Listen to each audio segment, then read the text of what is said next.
જય સચ્ચિદાનંદ. આપણે ગયા એપિસોડમાં પૂજ્ય સ્વામીજી બનારસ ભણવા જાય છે એ પ્રસંગ જોઈ ગયા.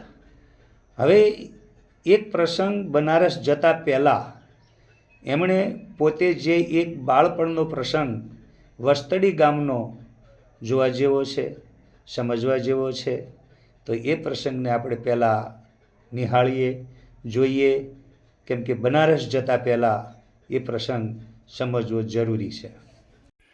એક વખત વસ્તડી ગામની અંદર બધા બાળકો રમતગમતમાં હતા અને પૂજ્ય સ્વામીજી જોકે નાનપણથી જ પોતાના વિચારોથી અલગ એક યોગી તરીકે એમણે આ પૃથ્વી ઉપર આ સમગ્ર સંસારને એની અલગ દ્રષ્ટિથી જોતા હતા અને પૂર્વના યોગી અને પૂર્વજન્મથી જ જાણે એમની કોઈ આ પૃથ્વી ઉપર નવી ચેતના લઈને આવ્યા હોય એવું એનું અદ્ભુત દિવ્ય જીવન હતું. આ જીવનની અંતર્ગત એક પ્રસંગ એવો છે કે આપણને બધાને ચકિત કરે છે. આ પૃથ્વી ઉપર આવતા મહાપુરુષો અલગ અલગ પોતાના અનેક જીવનના પ્રસંગો આશ્ચર્યચકિત કરતા હોય છે.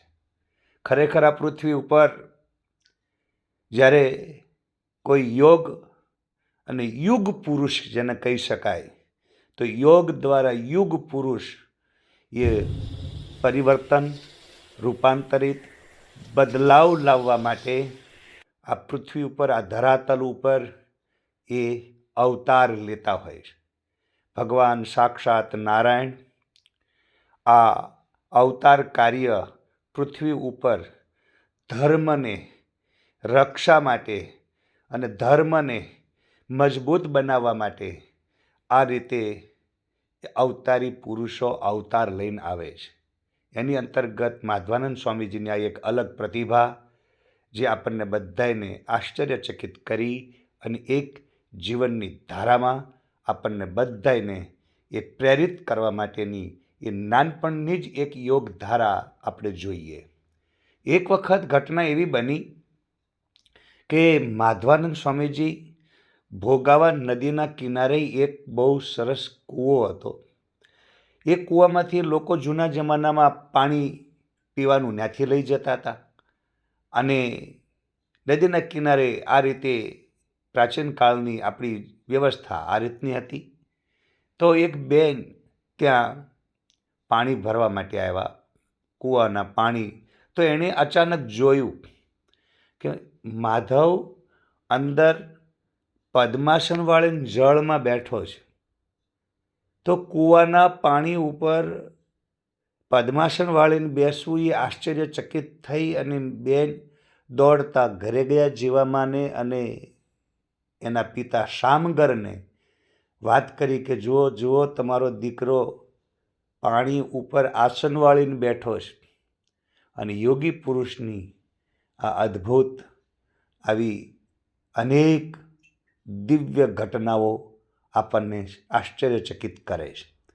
અને એટલે જ આપણે ધર્મના પ્રતિ કંઈક આસ્થાને મજબૂત બનાવી શકીએ છીએ.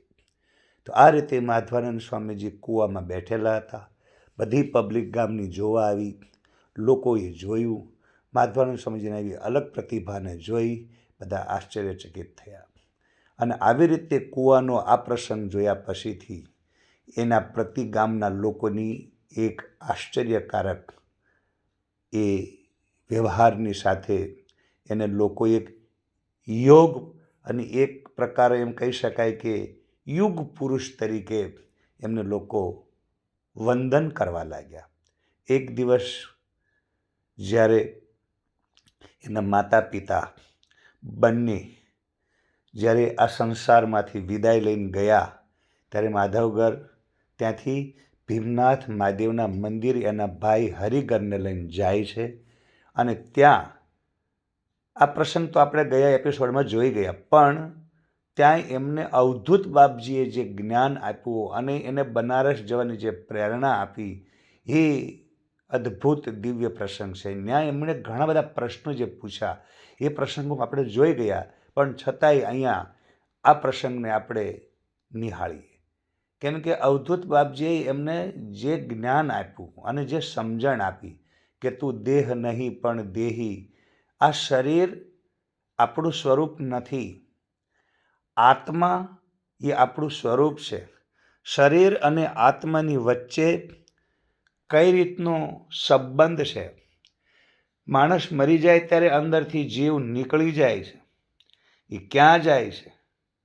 અને એ જીવ નીકળી ગયા પછીથી એની અંતર્ગત જે કાંઈ પણ એના વિષયમાં તમને મને ભ્રાંતિ છે કે મારું સ્વરૂપ શરીર છે કે આત્મા છે, તો આવી જે મૂંઝવણથી માધવ જે મૂંઝાતા હતા એ તમામ પ્રકારની મૂંઝવણ એમણે દૂર કરી અને એ અવધૂત બાપજી પાસે નીલકા નદીના તટ ઉપર એમણે અભ્યાસ કર્યો, ભણ્યા અને એ વખતે એના મનની અંદર જે ભયંકર મૂંઝવણ હતી કે આ પૃથ્વી ઉપર બધા જ ધર્મના નામે ધતિંગ કરે છે, પાખંડ કરે છે, કોઈના પ્રત્યે એને શ્રદ્ધા રહી નહોતી, ત્યારે અવધૂત બાપજીનો એણે મસ્તક ઉપર જ્યારે હાથ મૂક્યો ત્યારે આશ્ચર્યચકિત એના શરીરમાં એક સંચાર દિવ્ય પ્રકાશ થયો અને એ દિવ્ય પ્રકાશ સાથે સાક્ષાત ભગવાન શિવ અવધૂત બાપજીના રૂપે એમને મસ્તકે હાથ મૂકી આશીર્વાદ આપ્યા અને એને જીવનમાં આગળ વધવા માટે પ્રેરણા આપી અને કીધું કે બેટા હવે તારે આ રીતે અહીંથી બનારસ કાશી જવાનું છે. તો આ રીતે બનારસ કાશી જવા માટે માધવાનંદ સ્વામીજી તૈયાર થયા, કેમ કે અવધૂત બાપજીએ આશીર્વાદ આપ્યા અને એમની તમામ પ્રકારની મનની મૂંઝવણ એમણે દૂર કરી. આ અવધૂત બાપજીનો આટલો દિવ્ય પ્રસંગ એ સાક્ષાત ભગવાન શિવ દ્વારા એમને આપેલું જ્ઞાન છે. ભગવાન શિવ અવધૂતના રૂપે એને આ રીતે સમજણ જ્ઞાન આપે છે અને આવી જ્ઞાનની વાતોમાં હું દેહ નહીં પણ દેહી, હું શરીર નહીં પણ આત્મા છું એવો વિવેક આપ્યો. અને એક વિવેક વગર નર અંધા, શું કર્યું આઠ પોર કરે ધંધા. સનાતન ધર્મની વાસ્તવિકતા જ આ છે. તું શરીર નહીં પણ આત્મા છો. આપણા સનાતન ધર્મના ગ્રંથોની અંદર આ દિવ્ય જ્ઞાન આપવામાં આવેલું છે અને આવું દિવ્ય જ્ઞાન ઉપનિષદોની અંદર જે જ્ઞાન છે એ જ ઉપનિષદની વાતો અહીંયા અવધૂત બાપજીએ માધવાનંદ સ્વામીજીને એક એક સૂત્ર સમજાયું છે.